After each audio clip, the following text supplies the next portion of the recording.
My dear students, viewers, नमस्कार, जय Hind. Fundamental right को फंडामेंटल लेवल पर समझने के लिए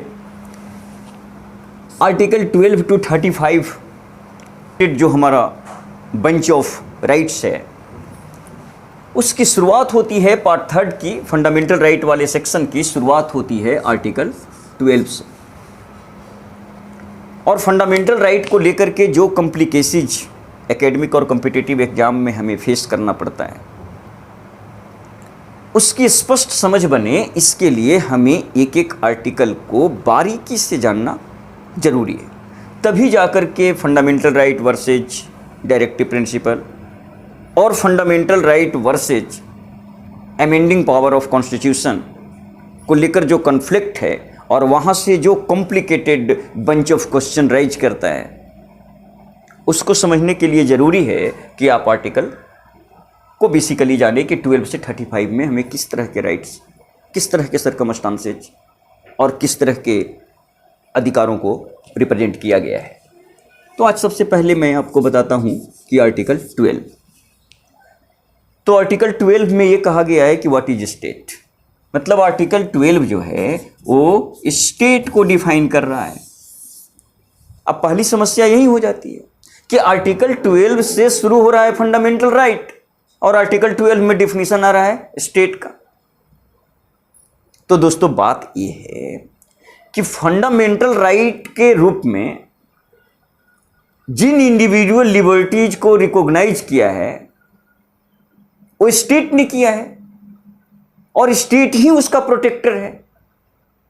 और यदि किसी को लगता है कि उसके फंडामेंटल राइट का वायलेशन हुआ है तो वह स्टेट के खिलाफ ही तो जाएगा कोर्ट में और कोर्ट रिट के जरिए, ऑर्डर के जरिए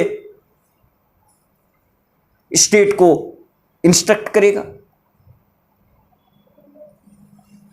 तो पूरी फंडामेंटल राइट का जो बिल्डिंग है वो स्टेट के ऊपर ही खड़ा है। स्टेट ही फंडामेंटल राइट को रिकॉग्नाइज किया है और स्टेट ही उसका प्रोटेक्टर है। स्टेट के खिलाफ ही फंडामेंटल राइट के वायलेशन होने की स्थिति में स्टेट के खिलाफ ही हम न्यायालय में जाएंगे और न्यायालय स्टेट को ही जिम्मेदार मानकर कार्रवाई करेगा, उनको पनिश करेगा। तो आर्टिकल 12 का मतलब है यहां स्टेट को डिफाइन किया गया है। अब ये जानने की कोशिश करेंगे कि आर्टिकल 12 के अंदर स्टेट को किस लेवल पर डिफाइन किया गया है, किसे स्टेट माना गया है और किसे स्टेट नहीं माना गया है। क्या यूनिवर्सिटी स्टेट है, क्या इलेक्ट्रिसिटी बोर्ड स्टेट है, क्या ओएनजीसी, सेल, वेल जैसी कंपनियां स्टेट हैं, यह स्टेट का मतलब क्या है।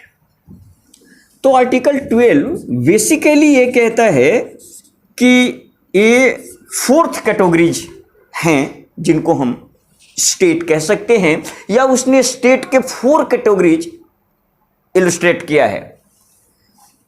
फर्स्ट स्टेंजा ए सेक्शन में ये कहा गया है कि पार्लियामेंट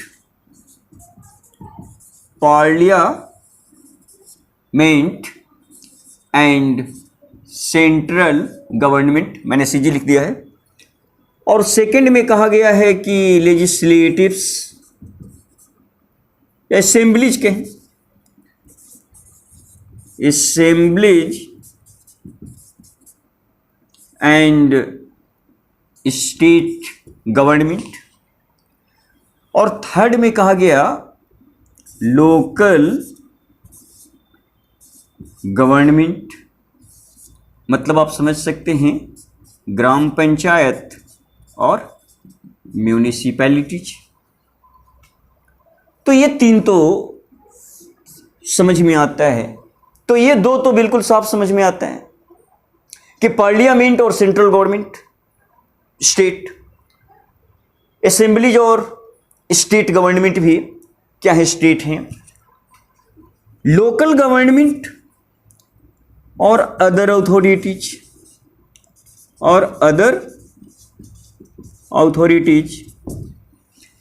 ये दो ग्रुप भी हैं जिनको स्टेट माना गया है। लोकल गवर्नमेंट का मतलब है कि सेल्फ एडमिनिस्ट्रेशन के जो कॉन्स्टिट्यूशनल अरेंजमेंट्स हैं रूरल एरियाज में और अर्बन एरियाज में, मतलब ग्राम पंचायत और म्यूनिसिपैलिटीज, इनको लोकल गवर्नमेंट के अंदर स्टेट माना गया है। तो ये तीन को तो आप समझ रहे हैं। फोर्थ कैटेगरी जो है स्टेट का, जिसमें अदर अथॉरिटीज को शामिल किया गया है, ये कुछ कॉम्प्लेक्स सिचुएशन क्रिएट कर देता है और यहां आकर के आप एग्जाम में गलती कर जाते हैं। तो आइए उन बारीकियों को समझें जिसके जरिए आर्टिकल 12 को लेकर हमें कोई उलझन न रहे। तो इस अदर अथॉरिटीज के अंदर किस तरह के बॉडीज को स्टेट माना गया है, इसे समझने के लिए मैं आपके सामने एक मामला रखता हूं। University of Madras versus Shantabai के केस में सुप्रीम कोर्ट ने यह माना कि यूनिवर्सिटी जो है स्टेट नहीं है, और उन्होंने एक प्रिंसिपल दिया जिसे हम कहते हैं एजेस्डेम जेनेरिस। एजेस्डेम जेनेरिस का मतलब सुप्रीम कोर्ट ने यह कहा कि चूंकि स्टेट के जो 3 कैटेगरी हैं, उसी के आधार पर हम चौथे ग्रुप में भी स्टेट के रूप में किसी बॉडी को ले सकते हैं। जैसे एडजेस्टिव जेनरिस में यह कहा जा रहा है कि ए, बी और सी के ट्रैक पर ही बी ऑफ सेम कलर, इस नेचर वाले बॉडी को ही हम मानेंगे क्या स्टेट। इसका सीधा मतलब यह है कि सोवरेन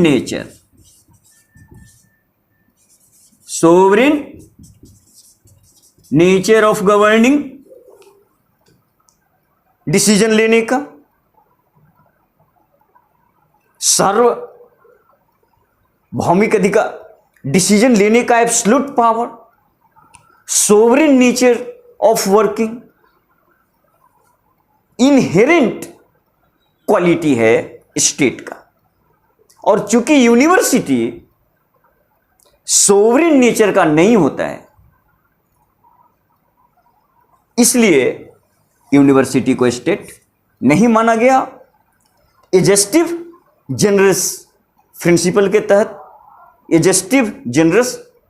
तहत, क्योंकि इसका मतलब होता है be of the same kind, समान कलर का, समान रंग का, समान नेचर का होना। इसको आप ऐसे भी समझ सकते हो कि यदि मैं आपके सामने कहूं कि बस, कार, बाइक, ये 3 एग्जाम्पल मान लीजिए ए, बी, सी के रूप में दिया हुआ है, और कह रहा है कि चौथा बॉडी भी स्टेट हो सकता है।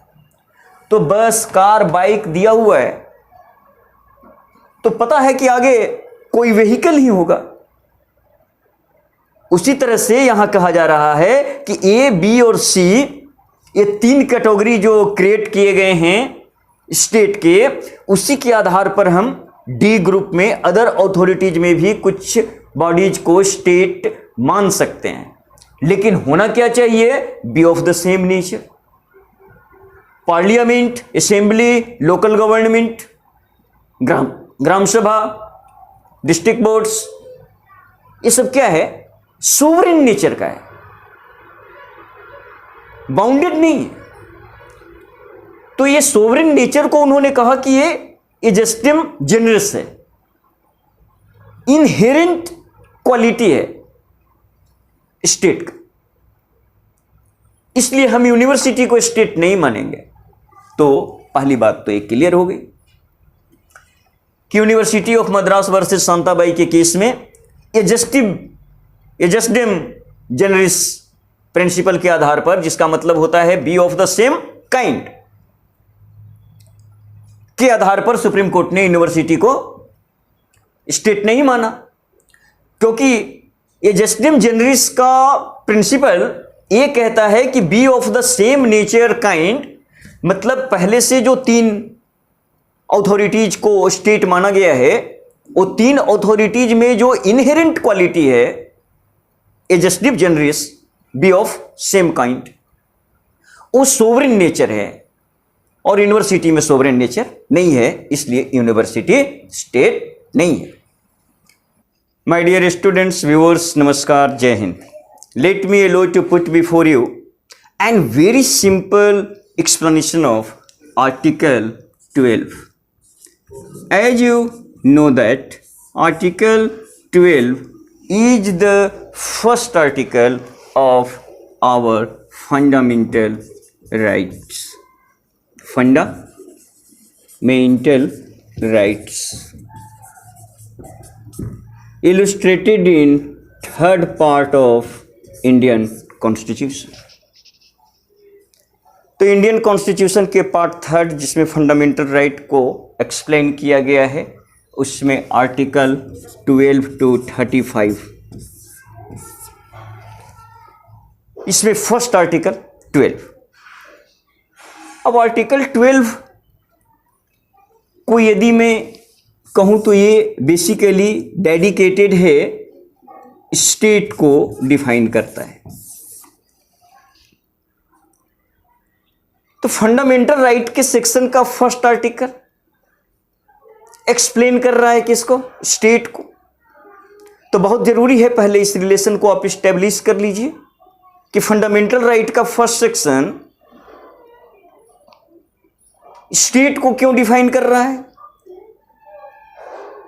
तो स्टेट को डिफाइन करना इसलिए जरूरी है कि जिन बातों को हम फंडामेंटल राइट्स कहेंगे वो इंडिविजुअल लिबर्टीज, व्यक्तिगत स्वतंत्रताएं हैं, जो स्टेट के द्वारा रिकॉग्नाइज किया गया है और स्टेट के द्वारा वो गारंटीड है। और यदि किसी व्यक्ति को, नागरिक को लगता है कि उसके फंडामेंटल राइट का हनन हो रहा है या वो उसको उपलब्ध नहीं हो पा रहा है, तो वह स्टेट के खिलाफ ही तो जाएगा कोर्ट में। तो आर्टिकल फर्स्ट डिफाइन कर रहा है किसको? स्टेट को। कि स्टेट का मतलब क्या होता है, किसके अगेंस्ट हम कोर्ट में जा सकते हैं और किसके अगेंस्ट नहीं जा सकते हैं। इस बात से तय होगा कि कौन स्टेट है। तो किस अथॉरिटीज को, डिपार्टमेंट को, बॉडीज को स्टेट माना गया है और किसको नहीं माना गया है, यह स्पष्ट होता है कहां? आर्टिकल 12 में। तो आर्टिकल 12 में स्टेट को 4 कैटेगरीज में रिप्रेजेंट किया गया है, ए, बी, सी एंड डी। ए में वो कहते हैं कि पार्लियामेंट, क्या कहते हैं? पार्लियामेंट या central government, central government state है। दूसरी कैटेगरी में वो कहते हैं कि assemblies, assemblies or the state governments, provincial governments are the state। और थर्ड में वो कहते हैं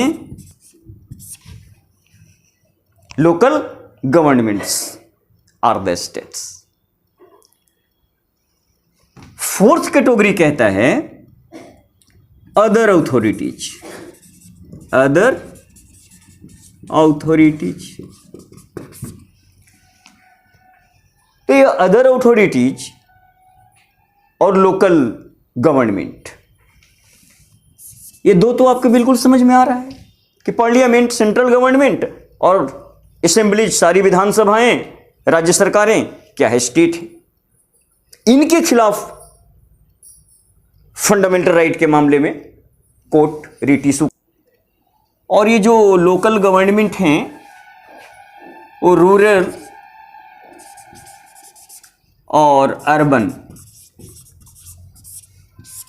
एरियाज में सेल्फ एडमिनिस्ट्रेशन सिस्टम है, जिसे हम ग्राम पंचायत, ब्लॉक कमेटी,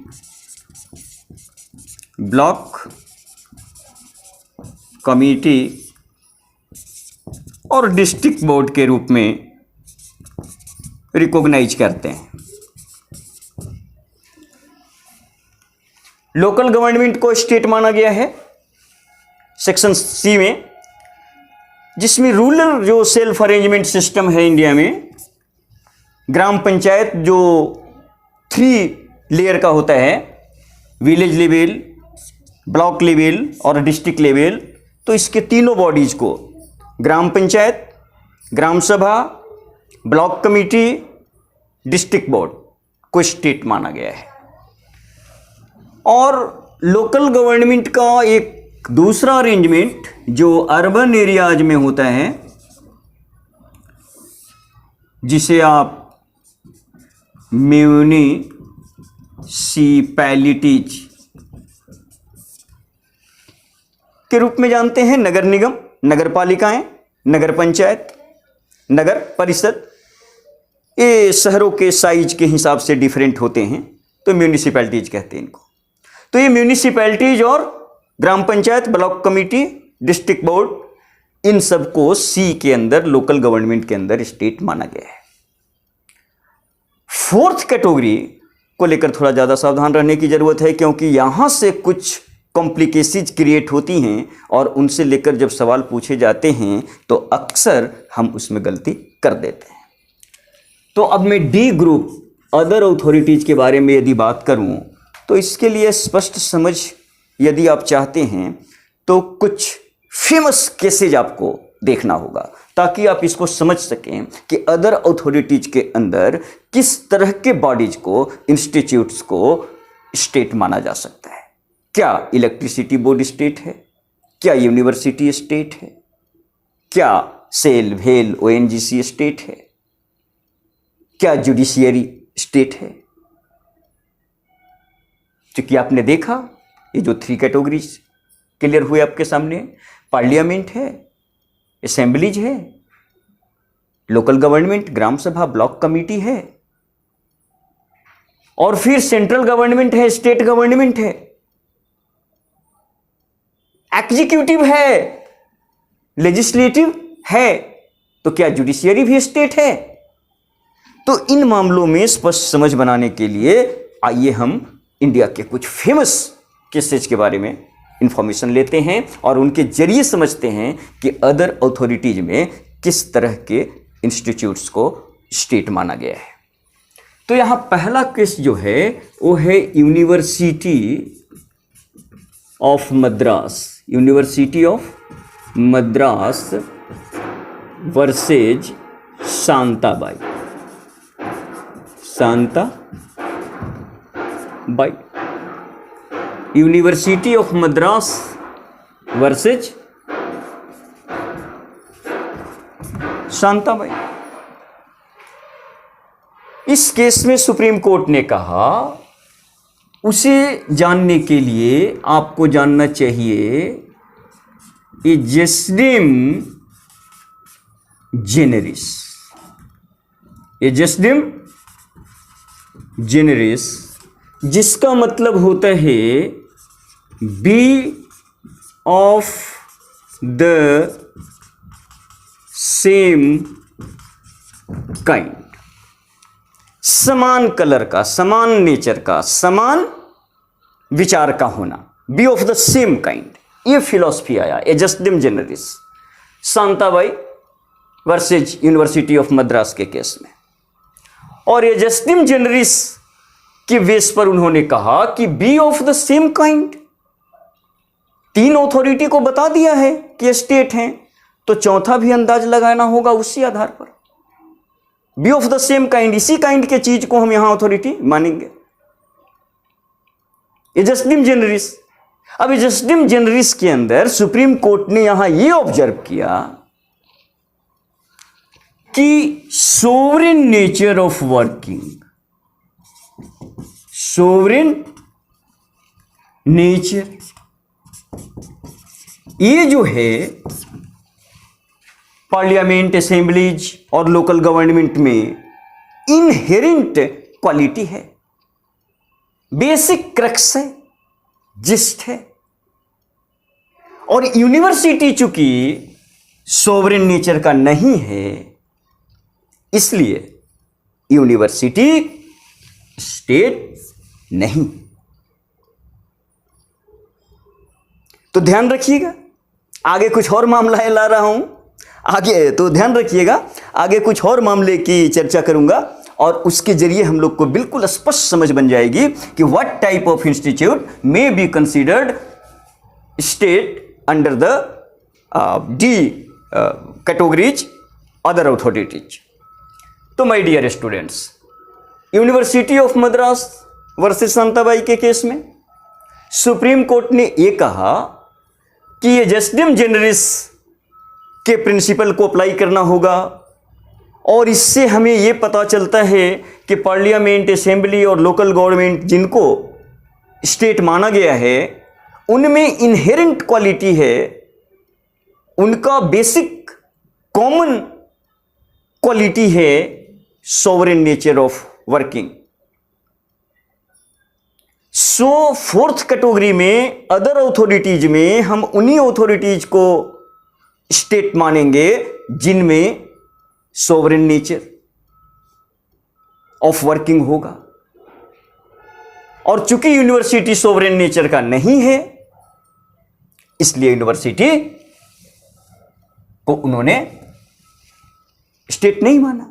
कि जो स्टेट यूटिलिटी बॉडीज हैं, जैसे ONGC है, सेल है, भेल है, गेल है, LIC है, ऐसे बॉडीज जो स्टेट के द्वारा क्रिएट किया गया है, चाहे उसका पर्पस कुछ भी है, इकोनॉमिक है या कोई अदर पर्पस का है, क्या उसे स्टेट माना जाएगा? तो हमें देखना होगा सुखदेव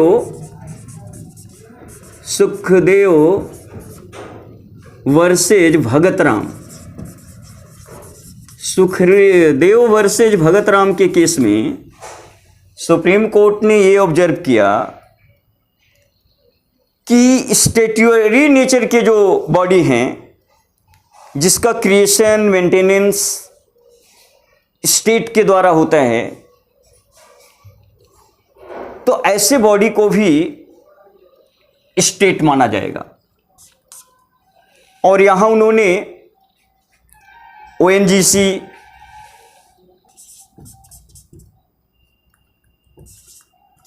शेल, भेल, इंडियन रेलवे जैसे बॉडीज को भी स्टेट माना। अब इसके बाद भी ये मामला बिल्कुल क्रिस्टल क्लियर नहीं हुआ था।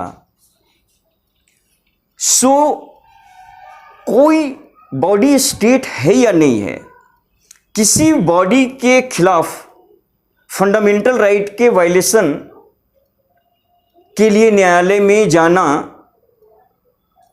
तभी संभव होगा जब वो स्टेट होगा, क्योंकि फंडामेंटल राइट का प्रोटेक्टर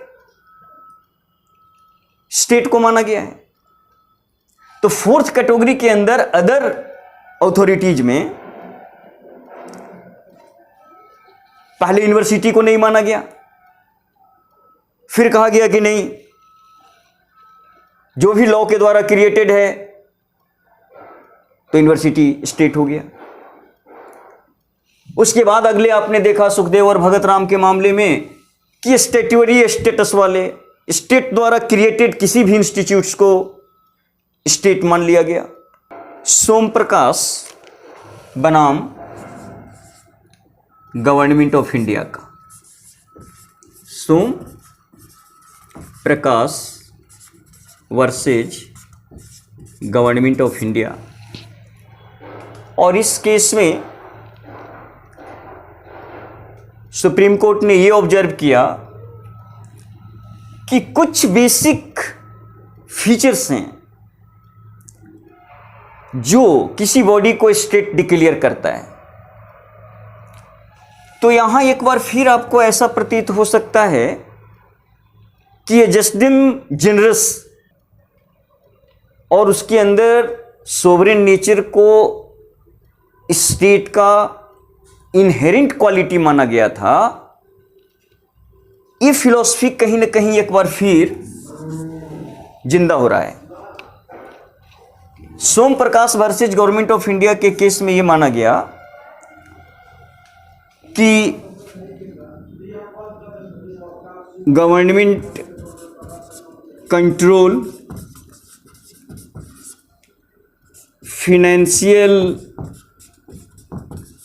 असिस्टेंस प्रीरियर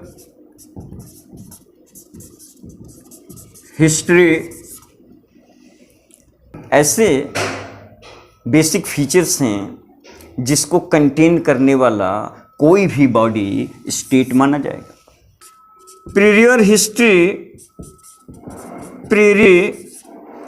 का मतलब है कि कोई संस्था आज जो काम कर रही है ना, पहले वो काम सरकार करती थी।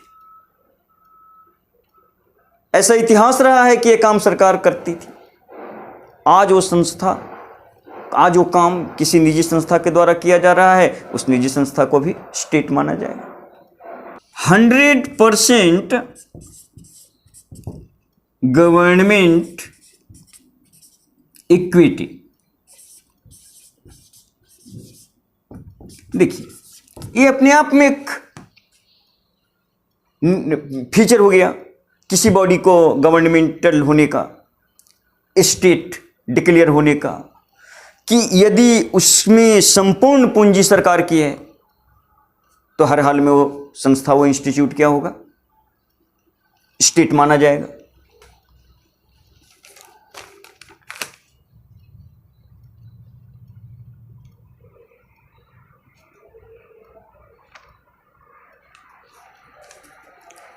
और 5 फीचर उन्होंने दिया कि function as a corporation.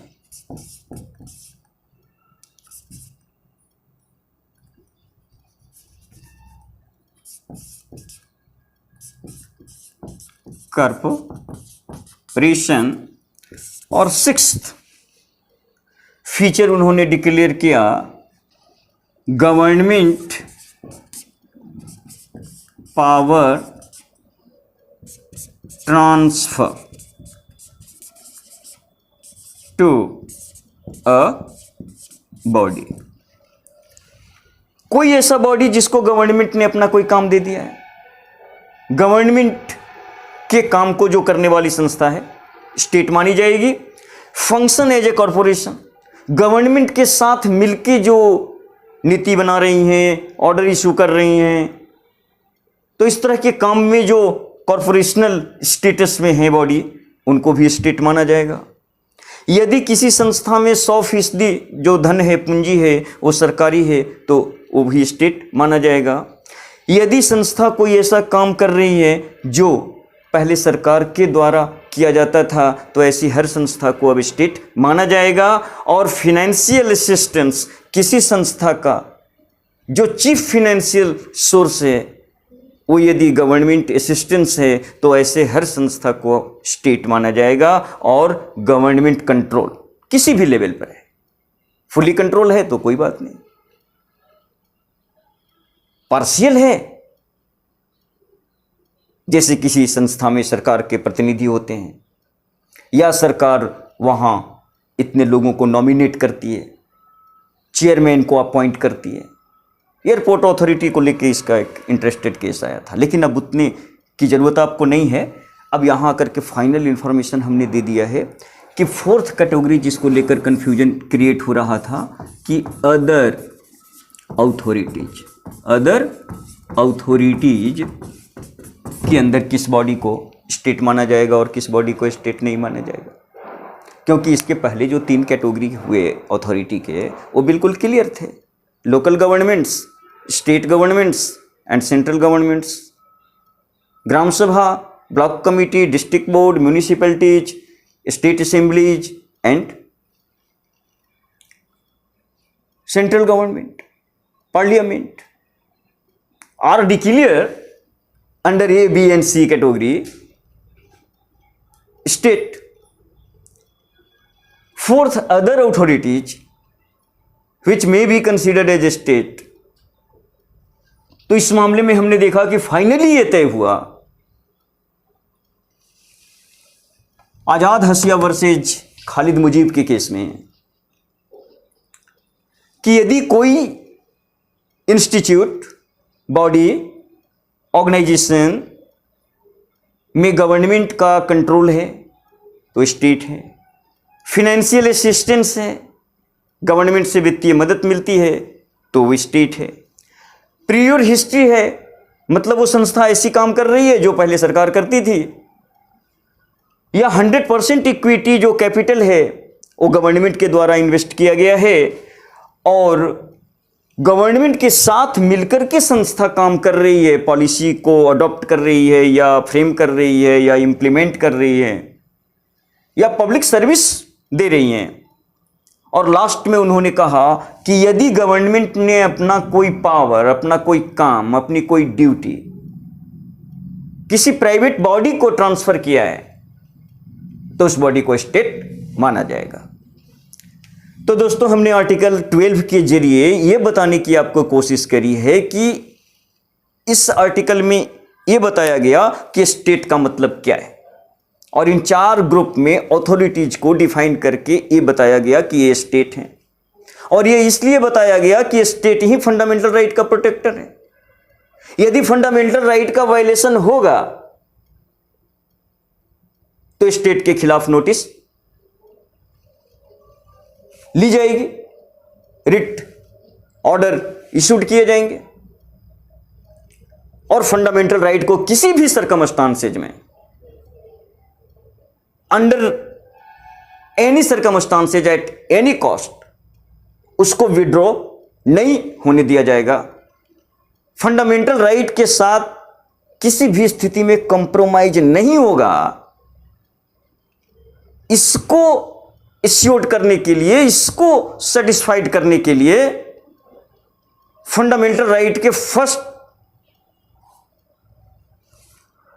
Article में सबसे पहले फंडामेंटल राइट के सेक्शन में स्टेट को डिफाइन किया गया, क्योंकि स्टेट ने ही फंडामेंटल राइट को रिकॉग्नाइज किया है और स्टेट ही इसका प्रोटेक्टर है, स्टेट के द्वारा ही ये गारंटीड है। और फंडामेंटल राइट को हम ये नेचर और स्टेटस देना चाहते हैं कि वो किसी भी परिस्थिति में उसका वायलेशन न हो,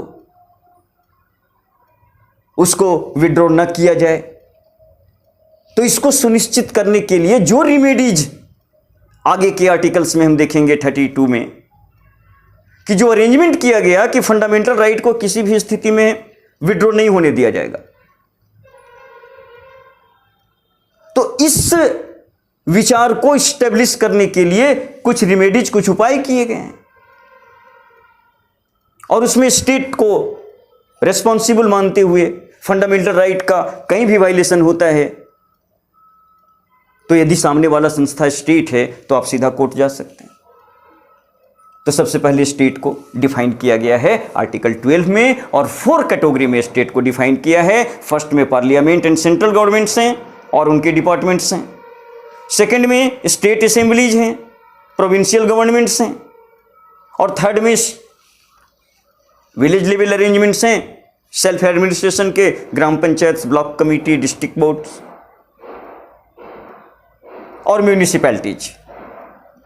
तो ये 3 ग्रुप को लेकर कोई ज़्यादा समझने की ज़रूरत नहीं थी। 4th ग्रुप भी है और उसमें यह कहा गया कि अदर अथॉरिटीज भी स्टेट होंगे, और इसको लेकर एक लंबी बहस देश में रही है, जिसको हमने आपके सामने रिप्रेजेंट किया। और मैं उम्मीद करता हूं कि आप इस चीज को बिल्कुल स्पष्ट रूप से समझ गए होंगे कि फोर्थ कैटेगरी के अंदर हम किस तरह के इंस्टीट्यूट्स को स्टेट मान सकते हैं। तो ये 6 पैरामीटर जो फाइनली लास्ट में दिया, उसको ध्यान में रखना है। तो दैट्स ऑल दोस्तों।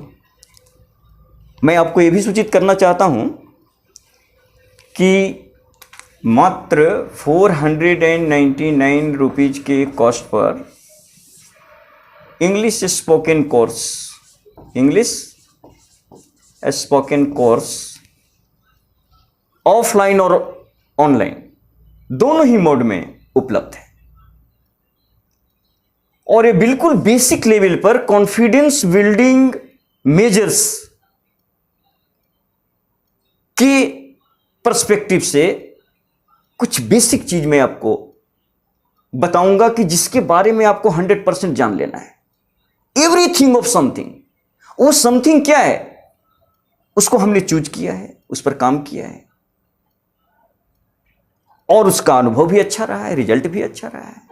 जहां भी छात्रों के बीच मौका मिला तो सबने उसको एक्सेप्ट किया है, और जो लर्निंग एबिलिटी है वो पहले से बेहतर दिखी है। तो आइए बिल्कुल एक नए कंसेप्ट पर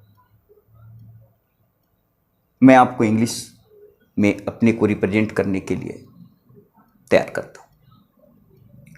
तो ओनली 499 रुपीज के कॉस्ट पर ऑनलाइन और ऑफलाइन दोनों ही मोड में ये क्लास उपलब्ध है। इसके लिए आप अपने आप को इनरोल कराइए और स्टेप बाय स्टेप उस मुकाम को हासिल करिए जो आपका हक है। लेकिन कुछ कारण हैं जिसकी वजह से आप उस स्टेटस को गेन नहीं कर पा रहे हैं, कंटेन नहीं कर पा रहे हैं, या उस लेवल पर जाके अपने को रिप्रेजेंट नहीं कर पा रहे हैं। तो नो हेजिटेशन, नो प्रॉब्लम। कितना आप जानते थे और नहीं जानते थे या जानते हैं, इससे कोई मतलब नहीं है। बस एक क्यूरियोसिटी लेके आना है कि हमको इंग्लिश में अपने को रिप्रेजेंट करना है। इसका आपके एजुकेशनल लेवल से कोई लेना देना नहीं है, और आप जितना ब्लैंक, जितना खाली दिमाग आ रहे हैं उतना बेहतर है मेरे लिए। तो मैं बड़े गर्व और विश्वास के साथ आपको आमंत्रित करता हूं कि देखिए, जो कम्युनिकेशनल स्किल है, इसका बहुत अहम पिवोटल रोल है तुम्हारे एकेडमिक और प्रोफेशनल सक्सेस में। तो how can you represent yourself in better mode on the track of English? So my dear student, it is the information for you that must be availed by you, because representational status must be gain its momentum if you want to fuller capacity development of your ability.